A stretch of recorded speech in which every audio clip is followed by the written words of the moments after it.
What's up, everybody? Tech Talking Ginger here. If you're new to the channel, make sure to hit the subscribe button and hit the notification bell. And if you're a returning viewer and you haven't hit the subscribe button and haven't hit the notification bell, well, you should. Let's just get on with the game news, though. I'm not going to grill you guys about not subscribing, even though lots of you haven't. We're going to talk today about Sony's restocks and how you can get a P5, and we're going to talk about Mass Effect on Unreal Engine. We're going to talk about ongoing chip shortages and how nobody's going to get a P5 at this rate, and we're going to talk about The Witcher and the new prequel, I guess, to the Witcher series on Netflix. If you guys haven't watched it, you really should. It's a good show. But let's get on with that intro.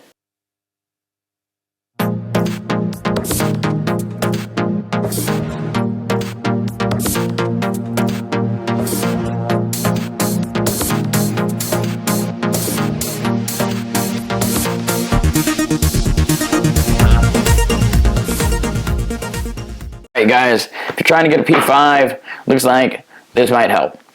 Sony opens registration for invite-only PS5 restocks. How to sign up. Alright, so scoring a Sony PS5 restock could get a little easier this month. Sony Direct is still allowing gamers to register for the invite-only PS5 restock event. Signing up doesn't guarantee you'll get a PS5, nor does it guarantee you'll get an invite. But it does increase your chance of getting that coveted invite-only email from Sony. However, we really do recommend you hurry and register, as we do not know when or if Sony will close registrations. As of December 16th, the sign-up page is still accepting new registrations. In addition, it appears Sony's restocks for the general public are drying up. In the past 2 weeks, Sony has held 4 invite-only restocks, and none of them provided restock for the general public. So it's more important than ever to get on their email list. Alternatively, an in-store GameStop restock is planned for Friday. Could happen before year's end. Competition to get a PS5 console is fierce this month, so an advantage goes a long ways. Gamers with a PlayStation Online ID can register for Sony invite-only. PS5 drops via the Sony link. If you don't receive anything, that means you weren't selected. So if you don't get an email, well, guess what? You're just not going to get one. Yeah. Honestly, guys, my best luck getting a P5 has been GameStop with their drops and being a Power Up Rewards member. Also, if you guys don't follow Wario64 on Twitter, I highly recommend you do. And make sure you have followed and have the notification bell on there. He is regularly giving a pretty good heads up on where the drops are. So that's how I've scored mine, Wario64 on Twitter. So hopefully that helps you guys. And if it does, let me know in comments. I'm here to help. If you guys have any questions, comment. I can try to help get a P5 for people. But yeah, I would also recommend going and finding out and registering for this Sony restocks to get directly through them. That would probably be the way to go. Alright, so Mass Effect will be made in Unreal. Job listing suggests BioWare is shifting away from Frostbite for this one. While the first 3 Mass Effect games were all made with versions of Unreal Engine 3, BioWare began using EA's in-house Frostbite engine for all its games after that. The transition wasn't easy. The first 2 Dragon Age games had been made with versions of the studio's own Eclipse engine, and according to Mike Landlaw, the change was why Dragon Age 2 expansion Exalted March had to be cancelled. It's also been blamed for some of Mass Effect's Andromeda's problems. Due to both the extra work, switching engines created a specific area where Frostbite was lacking related to animations, map size, save systems, and so on. Sounds like Frostbite sucked. That's why it's significant. A producer at BioWare boosted a job listing for an associate technical director by saying, BioWare is hiring talented programmers with UE4 and 5 experience. Come join our team and work with us on the next Mass Effect game. A job listing for a franchise director now taken down, described as the most senior engineering lead on the next installment in BioWare's acclaimed Mass Effect franchise. Also including a note that experience with Unreal Engine 4 Plus is an asset, even though the EA boilerplate at the top of the listing said our team drives innovation using cutting-edge tech and tools such as Frostbite Engine. Prolific leaker Jeff Grubb claimed it's Unreal Engine 5 specifically being used on the Mass Effect, and this was a choice made by the team putting the game together, which is how it should work. The Matrix Awakening Unreal Engine 5 demo was apparently quite impressive, not that I know since it wasn't made available on PC. While returning to the Unreal Engine's loving arms wouldn't necessarily prevent a future Mass Effect game from suffering all the problems Mass Effect Andromeda did, it wouldn't liven up Cast a Bland Company's instance.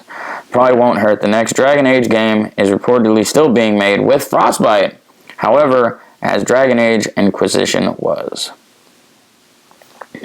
Mass Effect. Unreal Engine is great. Sounds like Frostbite was a lot of headaches. Sounds like poor communication also. Excuse me. Intel CEO believes the ongoing chip shortage could last until 2023. I am just sick of hearing about chip shortage lasting forever, it seems like. Intel CEO believes the ongoing chip shortage could last till 2023. We're in year 2 of the new gen console from PlayStation and Xbox, and it's still as tricky as ever to get your hands on one. This is due to several reasons, including the rise of online bots that automatically purchase these consoles, scalp them, sell them for a crap ton, but perhaps chief among these reasons is the ongoing chip shortage. These chips are used in the PlayStation 5, Xbox Series S and X. You can get Series S pretty easy. PlayStation and Xbox cannot produce as many as they'd like. That's for sure. They love money. The CEO of Intel has now said he believes it could last into 2023. This news comes by way of Nikkei Asia, which reports that the U.S. should expect supply gaps due to a shortage in semiconductors used not just in new-gen consoles and PCs, but other pieces of technology, such as cars, which I don't know if you guys have seen, but there's lots full of cars waiting for chips. The overall semiconductor shortage is quite significant, and the semiconductor industry was growing about 5% per year before COVID. Intel CEO Pat Gelsinger said during a press conference recently, COVID disrupted the supply chain, causing it to go negative. Demand exploded 20% year over year, and the disrupted supply chain created a very large gap, and that exploding demand has persisted. Gelsinger continued, adding that it takes time to build a capacity to address this gap in demand size. He also said that Intel is building new, expansive facilities to help address the shortage in Arizona and New Mexico, that he expects more to come to the U.S. and Europe as well.